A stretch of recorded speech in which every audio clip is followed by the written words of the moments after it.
everyone! Good evening. Nais ko po sanang i-share sa inyo yung verse na patungkol sa Romans 5 verse 3 to 4.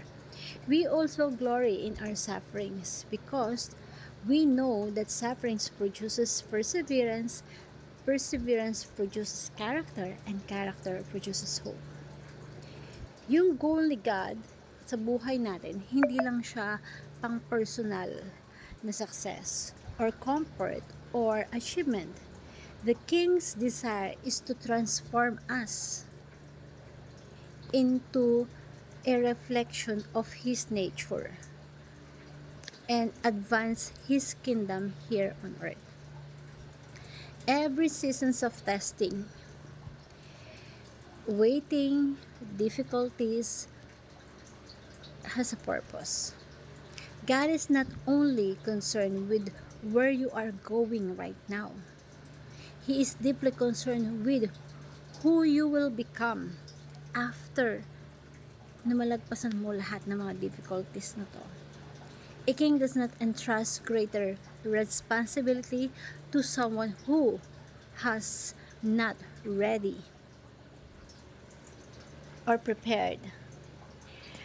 In the same way, God often uses processes to develop kingdom character before releasing in a kingdom's assignment. So suffering produces perseverance. Tinuturo sa atin na we have to remain faithful. Even circumstances are difficult. Kadalasan tinatanong natin, Lord, bakit ang tagal? Ang tagal ng mga bagay na inaantay natin? Bakit kailangan natin pagdaanan yung mga bagay-bagay? Bakit kailangan mangyari yung mga bagay-bagay? Ang Diyos hindi lang siya nagbibigay ng blessings. Hinuhubog niya tayo kung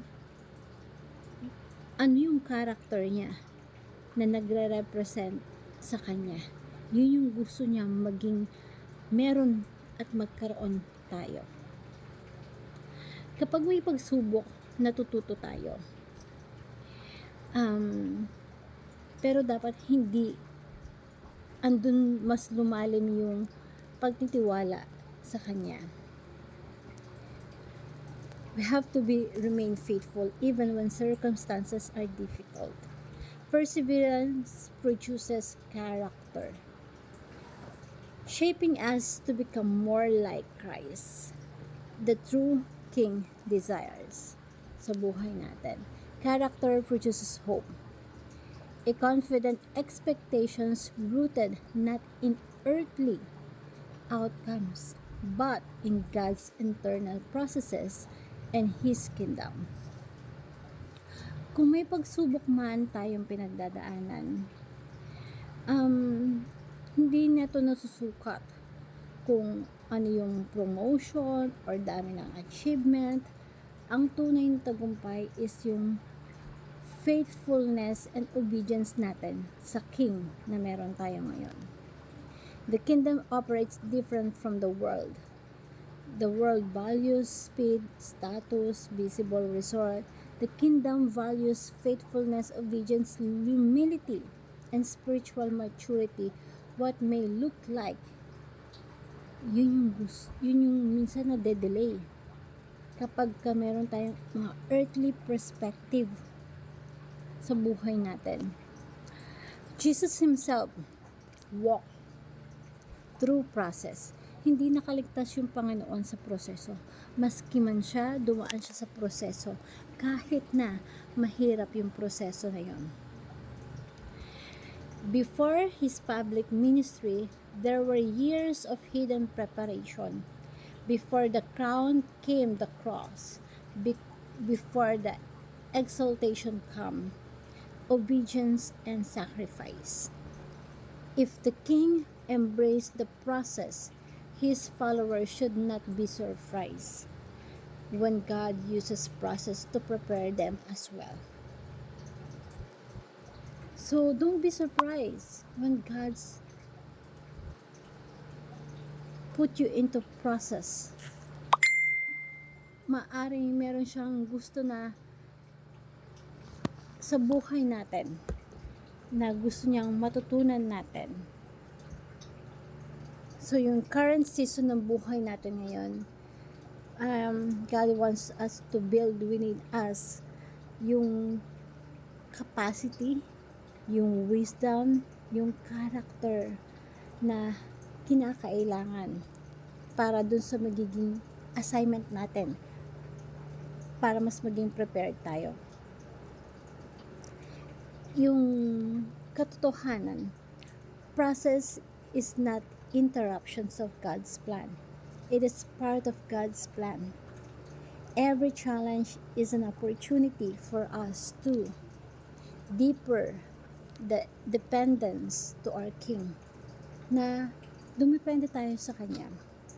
Yung character natin, mas strengthen natin. Yung faith natin, yung obedience natin, yung pagsunod natin sa Kanya.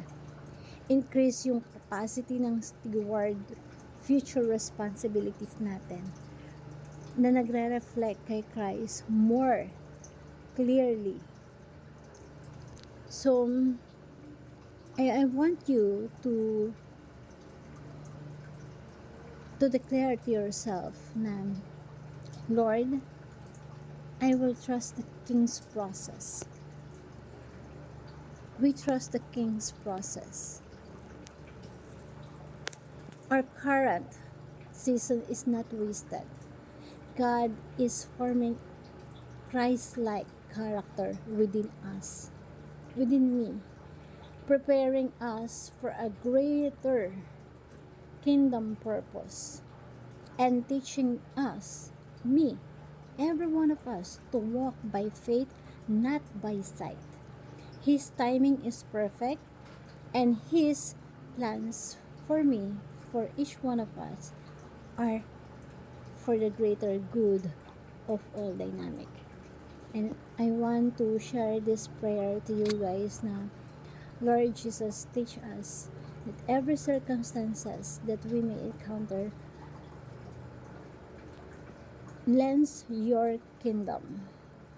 Help us to trust the process, even we cannot see the outcome. Even things so vague for us. Develop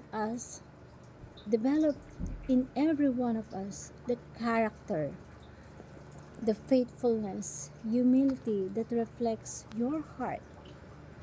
Let every trial draw us closer to you and prepare us to have a purpose, the original purpose that ordained you or each one of us, that gives honor to the King advancement here on earth.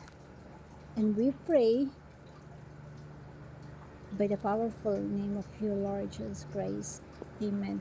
Hope na meron tayong natutunan. Tandaan mo sa pinagdadaanan mo ngayon, maaring hindi siya katanggap-tanggap sa'yo, masakit na bakit ngayon, bakit ganito, bakit tong tao na to, bakit kailangan natin maranasan to, bakit ngayon pa, bakit sobrang delay, pinapakinggan mo ba ako?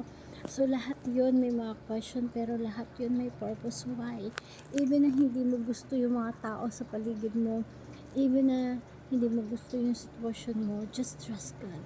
It's a process, because everything has a purpose, at gagamitin ni God yung process, yung sitwasyon na meron ka, para ma-build yung character na gusto niya, and you have that God's confident in your life. Hope you learned something. Thank you everyone, and God bless.